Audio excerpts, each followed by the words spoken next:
ಎಲ್ಲರಿಗೂ ನಮಸ್ಕಾರ ಸ್ನೇಹಿತರೆ. ಭಾರತದ ಉದಯ ಎಷ್ಟು ಕೋಟಿ ವರ್ಷಗಳ ಹಿಂದೆ ಪ್ರಾರಂಭ ಆಯಿತು? ಯಾವ ಮಹಾದ್ವೀಪದಿಂದ ಯಾವ ಮಹಾದ್ವೀಪಕ್ಕೆ ಬಂದು ಭಾರತ ಸೇರಿಕೊಂಡಿತು? ಭಾರತೀಯರು ಬೇರೆ ದೇಶಗಳಲ್ಲಿ ಎಷ್ಟೆಷ್ಟು ಪರ್ಸೆಂಟ್ ಜನಗಳಿದ್ದಾರೆ? ಇಂಥ ಅನೇಕ ಉತ್ತಮವಾದಂತಹ ವಿಚಾರಗಳನ್ನ ಈ ವಿಡಿಯೋದಲ್ಲಿ ತಿಳ್ಕೊಳ್ಳೋಣ. ವಿಡಿಯೋವನ್ನ ಪೂರ್ತಿಯಾಗಿ ನೋಡಿ ಸ್ನೇಹಿತರೆ. ಭಾರತ ಮೊದಲು ಏಷ್ಯಾ ಮಹಾದ್ವೀಪದ ಭಾಗವಾಗಿರಲಿಲ್ಲ.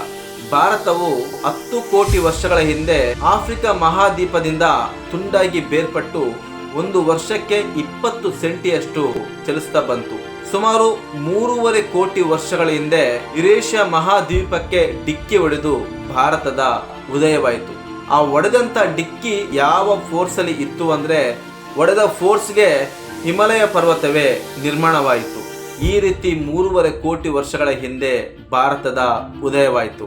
ಭಾರತದ ಉದಯಕ್ಕೆ ಸಮಯ ತೆಗೆದುಕೊಂಡದ್ದು 6.5 ಕೋಟಿ ವರ್ಷಗಳು. ಆಫ್ರಿಕಾ ಮಹಾದ್ವೀಪದಿಂದ ಬೇರ್ಪಟ್ಟಂತ ಈ ಭಾಗ ಯುರೇಷಿಯಾ ಮಹಾದ್ವೀಪಕ್ಕೆ ಬಂದು ಬಡಿಯಲು ತೆಗೆದುಕೊಂಡಂತ ಸಮಯ 6.5 ಕೋಟಿ ವರ್ಷಗಳು. ಈ ರೀತಿ ಭಾರತದ ಉದಯವಾಯಿತು. ಇದು ಭಾರತದ ಉದಯದ ಹಿಂದಿರುವ ಹಿನ್ನೆಲೆ. ಇನ್ನು ಭಾರತೀಯರು ವಿದೇಶದಲ್ಲಿ ಯಾವ ದೇಶದಲ್ಲಿ ಎಷ್ಟೆಷ್ಟು ಪರ್ಸೆಂಟ್ ಜನರಿದ್ದಾರೆ ಅಂದ್ರೆ, ಕುವೈಟ್ ಅಲ್ಲಿ 10 ಲಕ್ಷ ಜನ ಇದ್ದಾರೆ. ಇದು ಕುವೈಟ್ ನ ಪಾಪ್ಯುಲೇಷನ್ ಅಲ್ಲಿ 23.3% ಜನಸಂಖ್ಯೆ ಆಗುತ್ತೆ. ಅದೇ ರೀತಿ ಶ್ರೀಲಂಕಾದಲ್ಲೂ ಕೂಡ 16 ಲಕ್ಷ ಜನರು ಭಾರತೀಯರಿದ್ದಾರೆ. ಇದು ಶ್ರೀಲಂಕಾದ ಪಾಪ್ಯುಲೇಷನ್ ಅಲ್ಲಿ 7.5% ಜನಸಂಖ್ಯೆ ಆಗಿದೆ. ಇನ್ನು ಸೌತ್ ಆಫ್ರಿಕಾದಲ್ಲಿ 17 ಲಕ್ಷ ಜನರಿದ್ದಾರೆ. ಇದು ಅಲ್ಲಿಯ ಪಾಪ್ಯುಲೇಷನ್ ಉಳಿಸಿಕೊಂಡಾಗ 2.8% ಜನರು ಭಾರತೀಯರೇ ಆಗಿದ್ದಾರೆ.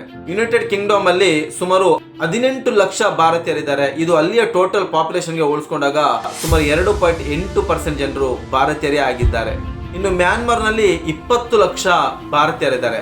ಅಲ್ಲಿಯ ಪಾಪ್ಯುಲೇಷನ್ ಗೆ ಹೋಲಿಸಿಕೊಂಡಾಗ 3.6% ಜನರು ಭಾರತೀಯರೇ ಇದ್ದಾರೆ. ಇನ್ನು ಕೆನಡಾದಲ್ಲಿ 29 ಲಕ್ಷ ಭಾರತೀಯರಿದ್ದಾರೆ. ಇದು ಅಲ್ಲಿಯ ಪಾಪ್ಯುಲೇಷನ್ ಗೆ ಹೋಲಿಸಿಕೊಂಡಾಗ 7.6% ಜನರಾಗ್ತಾರೆ. ಇನ್ನು ಸೌದಿ ಅರೇಬಿಯಾದಲ್ಲಿ 24.5 ಲಕ್ಷ ಜನರು ಭಾರತೀಯರಿದ್ದಾರೆ. ಅಲ್ಲಿಯ ಪಾಪ್ಯುಲೇಷನ್ ಗೆ ಹೋಲಿಕೆ ಮಾಡಿದಾಗ ಭಾರತೀಯರು 7% ಜನರು ಅಲ್ಲಿ ವಾಸವಿದ್ದಾರೆ. ಇನ್ನು ಮಲೇಷ್ಯಾದಲ್ಲಿ 29 ಲಕ್ಷ ಭಾರತೀಯರಿದ್ದಾರೆ. ಅಲ್ಲಿಯ ಪಾಪ್ಯುಲೇಷನ್ ಹೋಲಿಸಿಕೊಂಡಾಗ ಇದು 9% ಜನಸಂಖ್ಯೆ ಆಗುತ್ತೆ. UAE ಈ ದೇಶಗಳಲ್ಲಿ 35.5 ಲಕ್ಷ ಜನರು ಭಾರತೀಯರಿದ್ದಾರೆ.